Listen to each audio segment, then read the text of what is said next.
வங்கமொழி அவமதிப்பு செய்யப்பட்ட விவகாரத்தில் முதலமைச்சர் மு.க.ஸ்டாலின் தன்னுடைய கண்டனத்தை தெரிவித்திருக்கிறார். நாட்டின் பன்முகத்தன்மையை சிறுமைப்படுத்தும் செயலில் ஒன்றிய உள்துறை ஈடுபட்டிருப்பதாக கண்டனத்தை தெரிவித்திருக்கிறார்.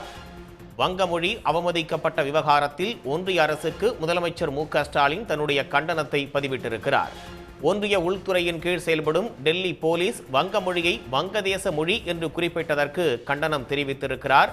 நாட்டின் பன்முகத்தன்மையை சிறுமைப்படுத்தும் செயலில் ஒன்றிய உள்துறை ஈடுபட்டிருப்பதாக பதிவிட்டிருக்கிறார். தேசிய கீதம் பாடல் எழுதப்பட்ட வங்கமொழி மீதான நேரடி தாக்குதல் என்று முதலமைச்சர் அதில் குறிப்பிட்டிருக்கிறார். வங்கமொழி அவமதிக்கப்பட்ட விவகாரத்தில் ஒன்றிய அரசுக்கு முதலமைச்சர் மு.க.ஸ்டாலின் தன்னுடைய கடும் கண்டனத்தை பதிவு செய்திருக்கிறார். ஒன்றிய உள்துறையின் கீழ் செயல்படும் டெல்லி போலீஸ் வங்கமொழியை வங்கதேச மொழி என்று குறிப்பிட்டதற்கும் கண்டனத்தை தெரிவித்திருக்கிறார்.